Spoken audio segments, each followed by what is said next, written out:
모든 감사와 영광을 주님께 올려드립니다.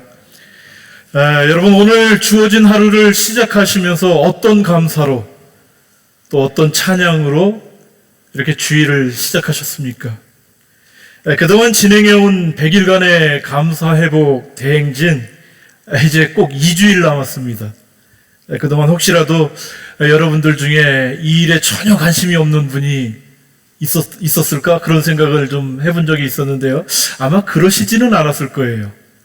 그러나 제가 좀 염려가 되는 건 뭐냐 하면, 아예 관심조차 없는 사람은 없었지만 진즉에 이미 옛날에 이 감사 기록하는 거 이거 포기하신 분은 있겠구나, 그런 생각을 좀 하고 있습니다. 저랑 이렇게 눈을 잘 안 마주치시는 분들이 지금 굉장히 이게 의심이 가는 분들이거든요. 괜찮습니다. 감사 좀 안 했다고 해가지고 우리가 지옥 가는 것도 아닌데요, 그런데요, 시편 100편 4절의 말씀을 보게 되면은 이게 좀 얘기가 달라집니다. 감사함으로 그의 문에 들어가며 찬송함으로 그의 궁정에 들어가서 그에게 감사하며 그의 이름을 송축할지어다. 아멘 소리도 잘 못하겠죠, 이거 들으니까? 다시 읽어드릴게요. 감사함으로 그의 문에 들어가며 찬송함으로 그의 궁정에 들어가서 그에게 감사하며 그의 이름을 송축할지어다. 아멘. 여러분, 감사하지 않는다고 지옥에 가는 것은 아닌 것을 우리가 알 수 있겠지만, 여러분, 이 시편의 말씀은 천국의 문을 여는 열쇠는 감사에 있다. 우리가 그 천국 궁정에 들어가는 그 놀라운 문을 열 수 있는 것은 찬송에 있다. 그런 이야기를 해주고 있어요. 감사함으로 그의 문에 들어가며, 여러분, 다른 말씀을 드리려고 하는 것이 아니라 이제 2주일 남았잖아요. 우리 감사회복 100일간의 대행진. 그거 2주일간만이라도 좀 진하게, 우리 숙제검사 안 한다고 미리 얘기했으니까 그거 지금부터 정말 오늘부터 좀 하겠다. 오늘 첫눈도 오고 얼마나 감사할 게 많아. 하나님, 이 첫눈을 보면서 내 마음 가운데 소녀와 같은 감성을 아직도 남겨주시다니요. 이런 거 감사할 수 있잖아요. 그러니까 오늘부터 5가지 이상 감사 기록 딱 할 수 있고, 또 묵상도 하고, 그런 일이 좀 있었으면 좋겠습니다. 자, 여러분, 유대인들의 탈무드는요, 여러 가지 주제로 나누어져 있다는 것 우리가 잘 알고 있죠. 그 중에 브라코트라고 해가지고요, 축복과 감사 기도로 이루어진 그러한 부분이 있습니다. 여기에는 아침과 저녁에 드리는 기도와 식사 전후의 어떤 감사 기도, 그리고 하루의 삶 속에서 하나님을 기억하는 법, 또 회당에서의 기도 규칙, 시편 낭송 등 그러한 내용들로 이제 이 브라코트라는 것이 이제 구성이 되어 있습니다. 그러니까 이 브라코트는 유대인의 일상 기도 생활 전체를 이제 어떻게 기도 생활 해야 되는가, 그거에 대해서 이제 안내를 해주는 것과 비슷한 거죠. 자, 그런데 그 내용이요, 굉장히 진지하고 구체적입니다. 잠에서 깬 후에 하는 기도문, 또 눈을 뜨고 몸을 일으키고 옷을 입는 등의 어떤 일상생활 행동 하나하나에 하나님께 감사하는 축복 기도문, 그러한 것들이 제시가 돼요. 이게 어떤 의미냐 하면요, 하루를 시작하면서 내가 잠에서 깨고 눈을 뜨고 침대에서 나와서 내 모든 삶을 살다가 또다시 침대에 올라가가지고는 잠을 자는 그 동안까지 계속해서 기도에 깨어있다라는 거예요. 기도에 깨어있겠다라는 거예요. 예를 들면 이렇게 감사하더라고요.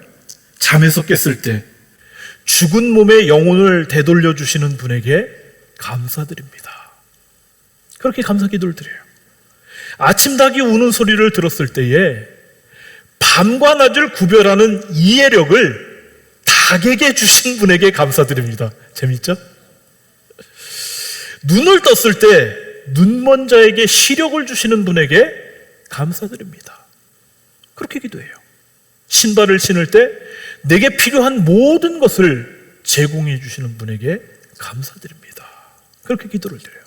심지어 여기에는요, 화장실에 다녀온 후에 드리는 축복 기도의 내용도 포함이 되어 있어요. 그게 어떤 건지는 상상에 맡기겠습니다. 여러분은 이런 기도 드려보셨습니까? 조금 전에도 언급했지만 아침에 일어났더니 첫눈이 하얗게 내렸단 말이에요. 하나님, 카페라떼 생각나게 해주시는 아침 주시니 참 감사를 드립니다. 이게 웃을 일이 아니에요. 이게 우리는 이런 기도를 잃어버렸잖아요.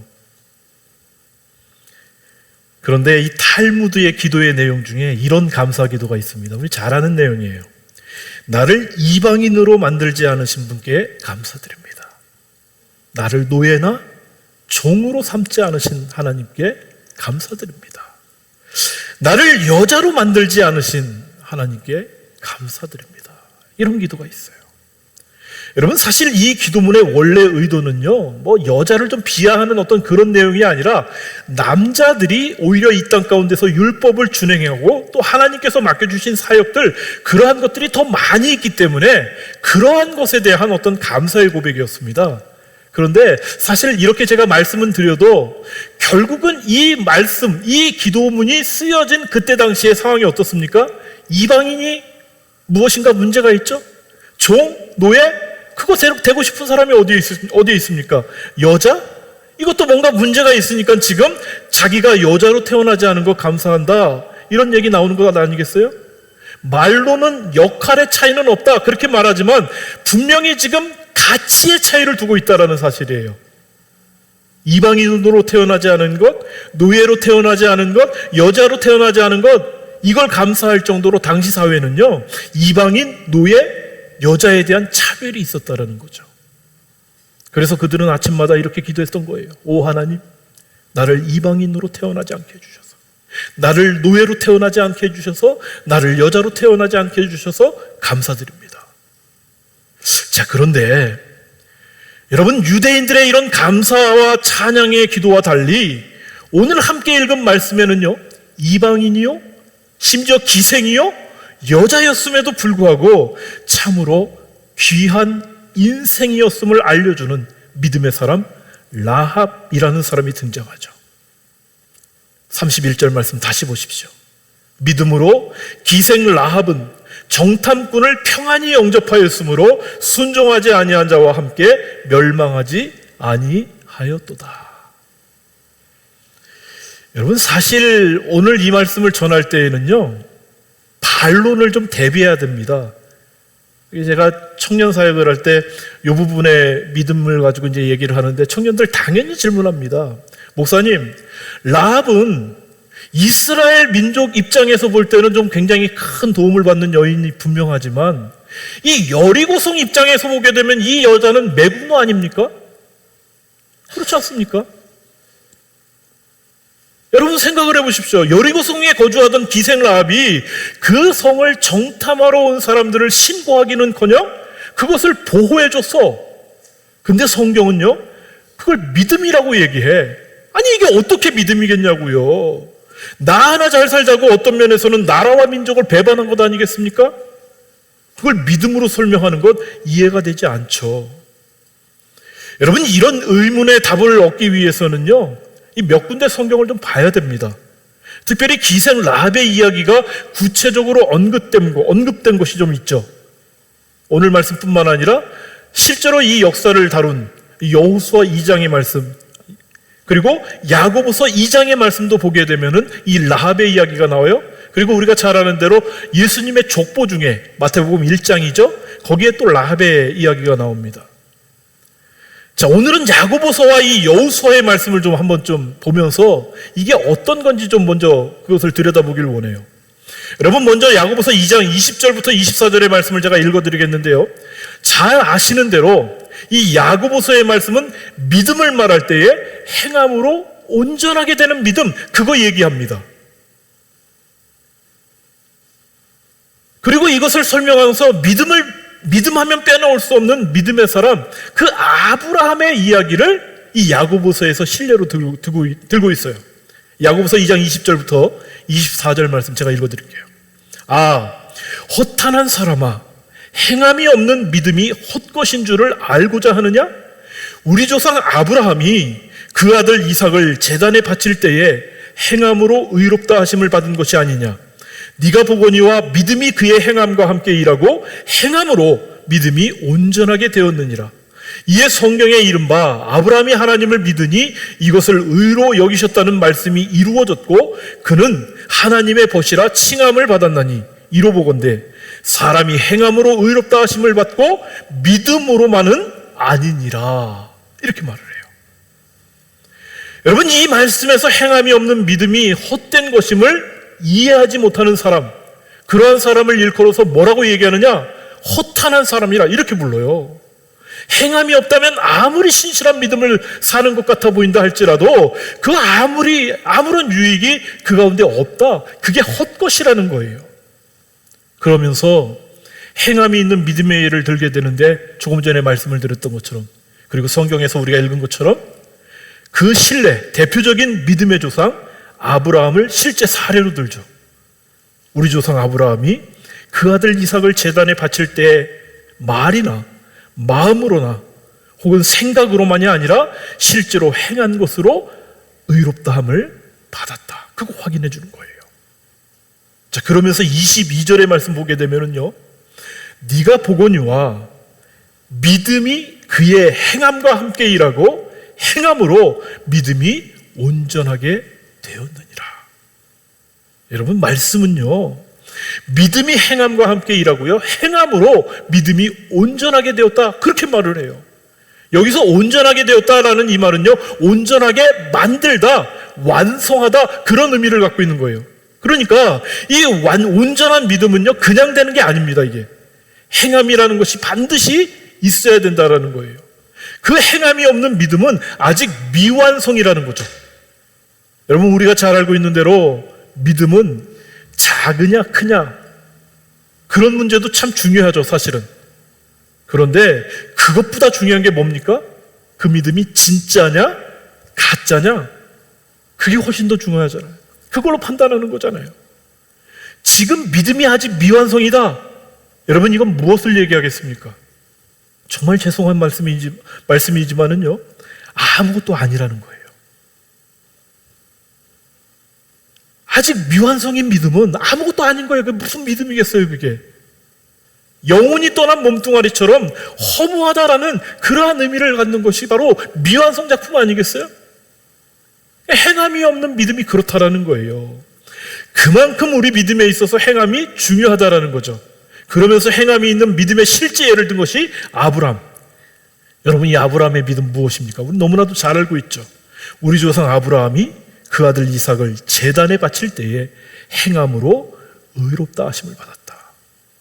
그러니까 이 말은요, 우리 조상 아브라함이 그 아들 이삭을 제단에 바칠 때 말이나 혹은 마음으로만 혹은 생각으로만이 아니라 실제로 행한 그의 행위, 그걸 통해서 의롭다 여김을 받았다라는 거죠.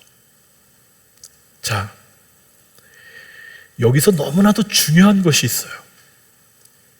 믿음의 조상 아브라함을 통해서 행함으로 온전한 믿음의 실제를 말하더니 바로 이어서 소개해 주는 사람이 누구냐? 그게 라합이에요. 야고보서 2장 25절부터 26절입니다.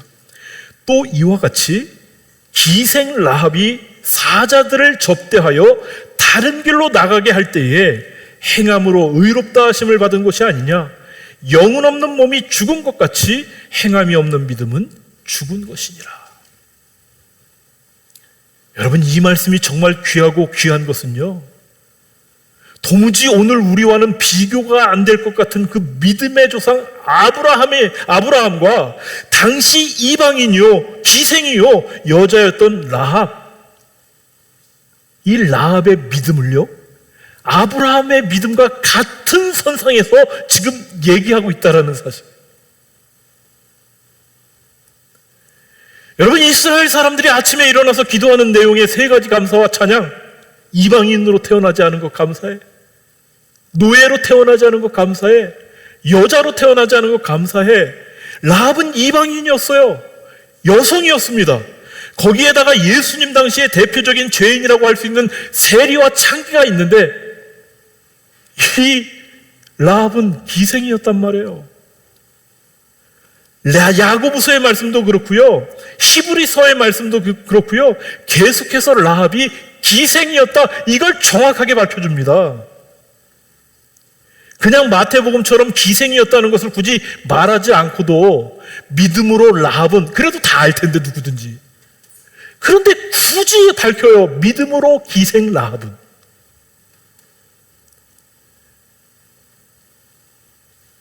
여러분, 이 말씀에서 사용된 기생이라는 이 말, 포르네라는 말을 사용합니다. 이 말은 몸을 파는 여자, 매춘부라는 여자.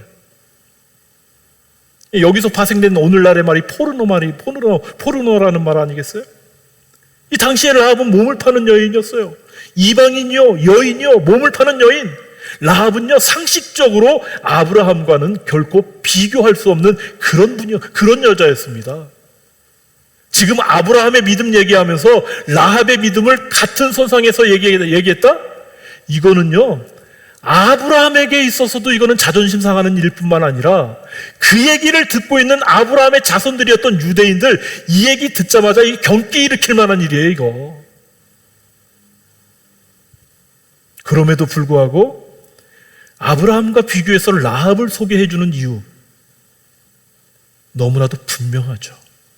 그건 아브라함처럼 그녀 역시 그가 이방인이었든지 여인이었든지 심지어 몸을 파는 기생이었든지 상관없이 기생 라합도 역시 아브라함처럼 그의 믿음은 행함으로 온전하게 되었기 때문입니다. 여러분, 이제 오늘 읽은 히브리서의 말씀으로 잠깐 돌아올게요. 다시 한번 읽어드릴까요? 믿음으로 기생 라합은 정탐꾼을 평안히 영접하였으므로 순종하지 아니한 자와 함께 멸망하지 아니하였다.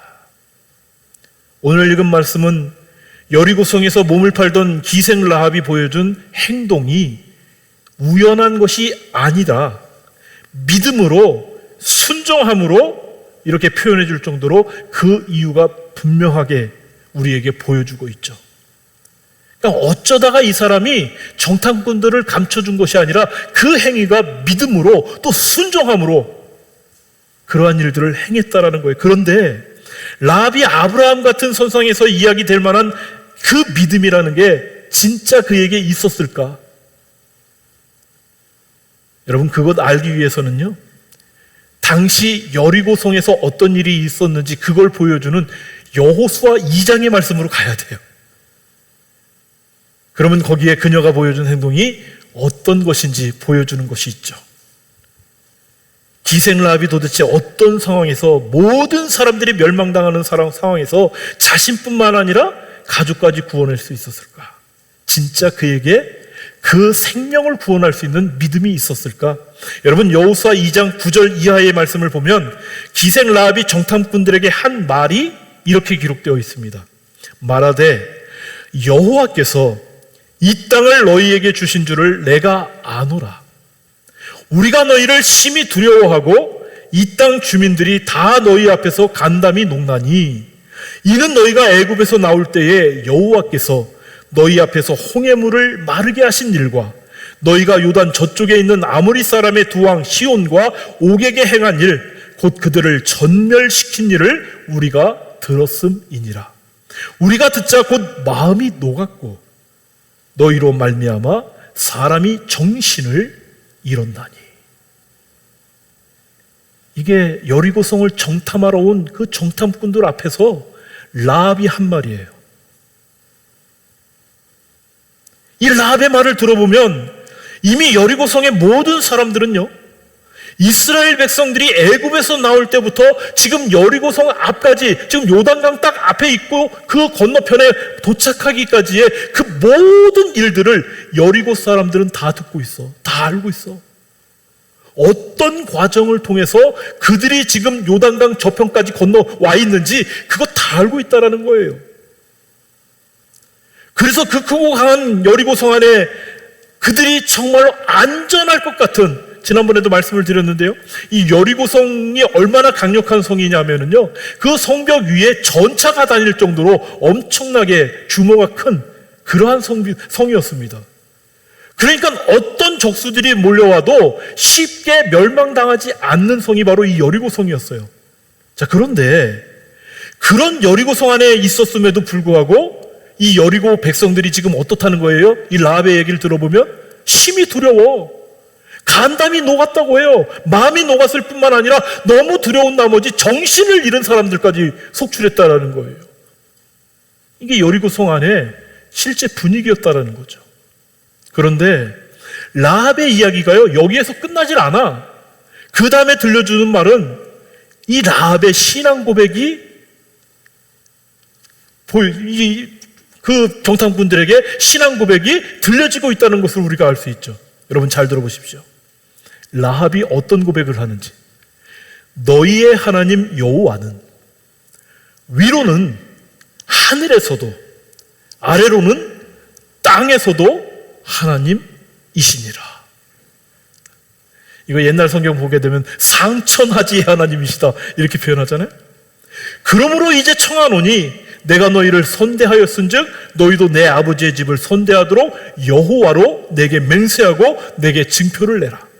그리고 나의 부모와 나의 남녀 형제와 그들에게 속한 모든 사람을 살려주어 우리 목숨을 죽음에서 건져내라.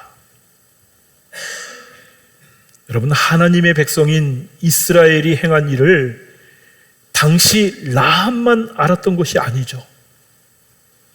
홍해를 건너고 수많은 어려움 가운데에서도 기적과 이적으로 여리고성 맞은편 요단 건너편까지 이른 것은 하나님의 능력이었다. 그것을 지금 여리고성 안에 모든 사람들이 알고 있어요. 그럼에도 불구하고 그 큰 일을 행하신 하나님을 향한 분명한 신앙의 고백을 한 사람, 라합 외에는 없어.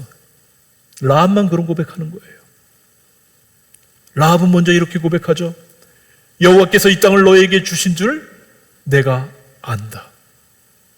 여리고성을 하나님이 이스라엘 백성들에게 주셨다. 그걸 이 라합이 알고 있다는 거예요. 기생주제인데. 그러면 이 라합이 알고 있었다라는 얘기는 그 당시에 여리고성 안에 있는 사람들, 웬만한 사람들은 다 생각하고 있다는 것 아니겠어요? 그러면서 정말 너무나도 놀라운 고백. 너희의 하나님 여호와는 위로는 하늘에서도 아래로는 땅에서도 하나님이시라. 너무 멋있는 고백 아닙니까? 여러분, 이런 고백 하고 사십니까? 그런데 여기서 우리가 분명하게 기억해야 될 것이 있어요. 이런 멋있는 신앙의 고백은요, 성경에서도 교회의 역사 가운데에서도 가까이는 오늘 교회 안에서도 너무나 우리 가운데 자주 일어나고 있죠. 우리 하나님 하늘의 하나님이시고 우리에게 전능하신 하나님이고 능력의 하나님이고 이런 얘기들 얼마든지 할 수 있지 않습니까? 그런데 라합을 믿음의 사람으로 소개해 주는 것은요, 하나님을 향하여 상천하지의 하나님이시다, 위로도 하나님이고 아래로도 하나님이시다, 이런 고백을 하는 것, 이것도 정말 중요하지만 훨씬 더 중요한 것이 있어요. 그게 뭐냐? 그의 신앙 고백을 진짜로 완전하게 해주는 것, 더욱 중요하게 해주는 것은요, 그가 그런 신앙의 고백을 전제로 실제로 그의 삶의 현장에서 하나님을 향한 신앙의 삶을 나타냈다, 살았다, 드러냈다라는 사실이에요. 여러분, 여호수아 2장의 말씀을 보게 되면 정탐꾼이 여리고성에 들어왔다는 첩보가 입수되자마자 어떤 일이 벌어집니까? 여리고성의 왕이요, 기생 라합에게 사람을 보내서 확인을 합니다. 그 정도로 그들은 이스라엘 백성들이 쳐들어올 곳에 대한 긴장을 늦추지 않았을 뿐만 아니라 지금 대비를 하고 있는 상황이에요. 그리고 가장 먼저 지금 기생 라합의 집을 먼저 찾아가가지고 어떤 일 없느냐 그걸 확인할 정도로요, 이 기생 라합의 집은 그 여리고성 안에서도요 가장 주목받는 위치에 있었다는 것을 우리가 알 수 있는 거예요. 지금 성이 멸망하느냐 마느냐 이 문제 앞에서 모든 촌각을 거기에 세우고 있는 상황에서 조금만 잘못해도 반역자로 낙인 찍혀서 목이 달아날 수 있는 상황이라는 거죠, 지금. 그럼에도 불구하고 라합이 어떻게 합니까? 지금 왕이 거의 모든 사람들이 자신의 집을 주목하는 그러한 정말 상황 가운데에서도요, 이 정탐꾼들을 그냥 숨겨줘. 오늘 함께 읽은 히브리서의 말씀은요, 라합이 정탐꾼을 평안하게 영접했다, 그렇게까지 기록합니다. 이거 완전히 목숨을 건 거예요, 지금. 그뿐만이 아니죠. 정탐꾼들과 약조를 세운 대로 정탐꾼들이 가자마자 창문에 어떻게 합니까? 붉은 줄을, 딱 붉은 천을 내려가지고 여기가 지금 기생 라합의 집이다, 그걸 나타내요. 여리고성에서도 누구에게나 주목받았던 그런 집이었는데 정탐꾼들이 들어오자마자 왕이 그 집으로 왕의 군사들이 그 집으로 출동할 정도로 지금 주목받고 있는 집인데 거기에다가 붉은 줄을 내려. 지금 전시에. 이건 엄청난 모험이 아니었어. 생명 거는 거예요. 그럼에도 라합은 그 일을 행해요. 여러분, 히브리서와 야고보서는요, 이것을 행함이 있는 살아있는 믿음이요, 아브라함의 믿음과 견줄 만한 믿음으로 소개를 해줘요. 또한 그것을 순종의 삶으로 설명을 해줘요. 그리고 이 행함의 믿음, 순종의 믿음이 생명을 준다는 것, 그것 얘기해 주죠. 그런데 여기서 여전히 의문이 드는 것은요, 이 라합의 경우 정탐꾼을 살려준 대가로 자기와 자신의 가족들은 살았는지 몰라도 이 민족을 팔았다라는 오명이 생겨날 수 있어. 이거가 어떻게 해결되겠냐고요. 여러분, 정리를 해야 되는 것 하나 있어요. 매국행위, 매국노, 이건 뭘 얘기하는 겁니까? 쉽게 예를 하나 들면, 일제가 조선을 침략하기 시작했을 때 일본과 조선 사이에서 일본 편을 들었던 사람들 있죠. 그걸 우리는 매국노라고 얘기해요. 대표적인 우리 대한민국의 그 매국노, 대표적인 매국노 5명을 든다면 을사오적 우리 얘기 많이 하잖아요. 을사오적. 그래가지고 이완용이, 이근택, 이지용, 박재순, 권중현 등과 같은 그러한 사람들 을사오적으로 딱 낙인 찍혀가지고 이 사람들이 진짜 정말 가장 치졸한 매국노다, 우리가 그렇게 낙인 찍어가지고 매번 손가락질하는 것 아니겠어요? 자, 그런데 기생 라합의 경우는 좀 달라요. 뭐가 다르냐? 아까 말씀드렸잖아요. 매국노는 일제와 조선 사이에서 지금 일제 편을 드는 게 매국노예요. 근데 라합은 그런 게 아니에요. 이 라합은요, 자신의 조국과 이 이스라엘이 전쟁을 하는 상황 가운데에서 이스라엘 편을 든 게 아니에요, 지금. 여러분, 오늘 말씀 다시 보십시오. 믿음으로 기생 라합은 정탐꾼을 평안히 영접하였으므로 순종하지 아니한 자와 함께 멸망하지 아니하였도다. 여러분, 기생 라합의 행동은요, 당시 여리고성의 다른 사람들, 말씀은 그 다른 사람들을 뭐라고 표현했냐면 순종하지 아니한 자, 이렇게 설명해요. 그러니까 여리고성의 그 수많은 사람들 중에 라합 빼놓고 그 모든 사람들은 순종하지 아니한 사람이라는 거예요. 여러분, 여기서 이 말의 원문을 보게 되면은요, 이 순종하지 아니하다, 설득되지 않았다, 믿음을 거부하다, 불순종하다, 이런 뜻을 가지고 있는 말입니다.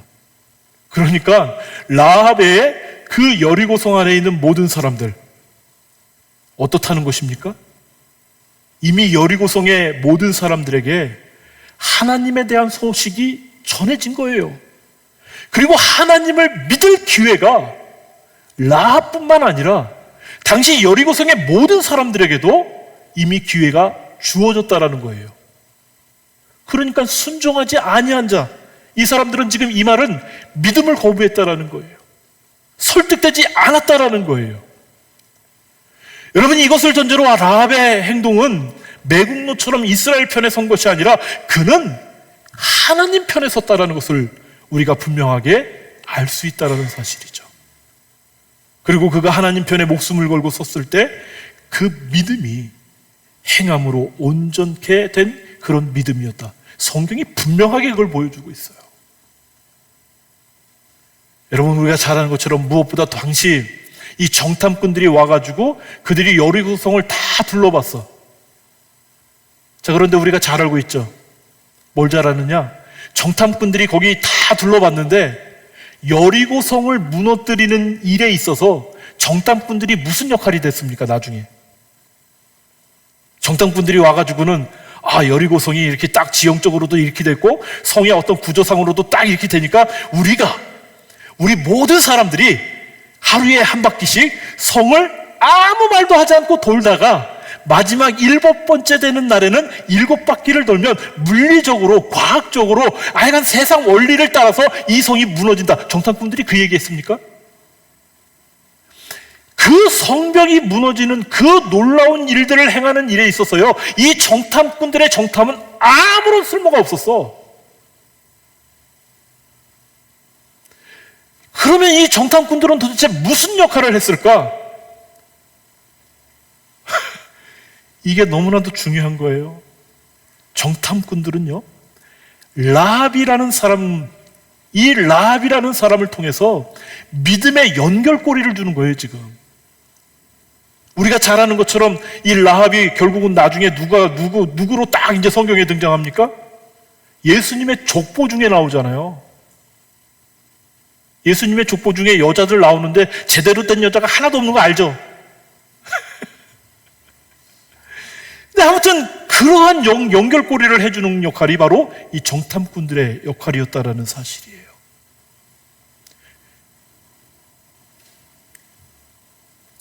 여러분, 진짜 믿음은요, 행함으로 온전해지는 거예요. 머리로만, 생각으로만, 입으로만 확인되는 것, 온전한 믿음? 아니요, 그건 무엇인가 아직 미완성된 믿음이라는 거예요. 그냥 쉽게 말해서 그건 믿음도 아니라는 거죠. 그걸 지금 이 말씀이 강조해 주고 있어요. 여러분, 라합 보십시오. 몸을 파는 참으로 기구하고 힘들고 어려운 삶의 현장에서 이 사람은 하루하루 너무나도 힘들게 살아갔을 거예요. 고되게 살아갔을 거예요. 거기에다가 전쟁의 소문까지 들려와요. 애굽 땅에서 나와가지고 홍해를 통과한 듣도 보도 못한 일들을 행한 자들이 몰려온다는 소문이 들려와요. 이 소문에 여리고성이 완전히 난리가 됐어요. 심지어는 정신을 잃는 사람들까지도 등장해. 그런데 그 전쟁의 소문과 함께 하나님에 대한 소식이 그 가운데 전해졌어요. 그리고 그 소식을 통해서 하나님께 자신의 생명을 거는, 자신의 인생을 거는 참된 믿음의 삶으로 나갔다. 이게 라합의 믿음이에요. 여러분, 오늘 우리는 믿음의 하나님의 놀라운 일들을 매일매일 순간마다 경험할 수 있고 행하신 일들을 성경을 통해서 언제든지 확인할 수 있지 않겠습니까? 그런데 우리의 믿음이 너무나 많은 경우에 입술에만 머물 때가 얼마나 많이 있습니까? 마음에만, 생각에만 머물러 있을 때가 얼마나 많이 있습니까? 여러분, 그런 미완성 믿음을 가지고는 여전히 정말 이 땅 가운데서 참된 믿음의 삶으로 나아갈 수가 없는 거예요. 오늘 말씀 보십시오. 라합은 이방인이요, 몸을 파는 여인이었음에도 불구하고 믿음의 조상 아브라함과 견줄 만한 믿음의 사람으로 소개가 되고 있는데 그 이유는 딱 하나, 불가능을 뛰어넘는 이방인으로 막 제한이 받고 기생으로 제한이 되고 여자라는 이유로 또 제한이 되는데 그러한 모든 것들을 뛰어넘는 그러한 결단과 행동으로 그의 믿음이 설명되니까 아브라함과 같은 믿음의 선상에서 그게 얘기가 되는 거예요. 말로만, 머리로만 고백되고 생각되는 수준의 믿음이 아니라 오늘 우리에게도 내 앞을 가로막고 있는 수많은 제한들, 내 앞을 가로막고 있는 여러 가지 어려움들, 그런 것 뛰어넘는 진정한 결단이 있는 믿음의 삶, 여러분 다시 한번 새롭게 결단해 보시지 않으시겠습니까? 함께 기도하십시다. 아버지 하나님, 우리의 믿음이 머리에만 머물지 않기 원합니다. 우리 입술에만 머물지 않기 원합니다. 우리 마음에만 머물지 않기 원합니다. 오늘 우리의 믿음이 오늘 우리 삶의 현장에서 행함으로 완전해지는 믿음 되게 하여 주시옵소서. 말로는 또 입으로는 산을 옮길 것만 같은 믿음을 말하지만 정작 삶의 현장에서는 그 어떤 능력도 나타나지 않는, 그래서 스스로 생각하기에도 참으로 한심하기 짝이 없는 믿음이 아니라 스스로 묶어두고 있는 그 한계를 뛰어넘는 참된 믿음의 삶으로 저희들을 나아가게 하여 주시옵소서. 오늘 우리 믿음이 믿음의 조상 아브라함과 같은 선상에서 우리도 이야기되게 하여 주시옵소서. 믿음의 주여, 우리를 온전케 하시는 우리 구주 예수님의 이름으로 기도하옵나이다. 아멘.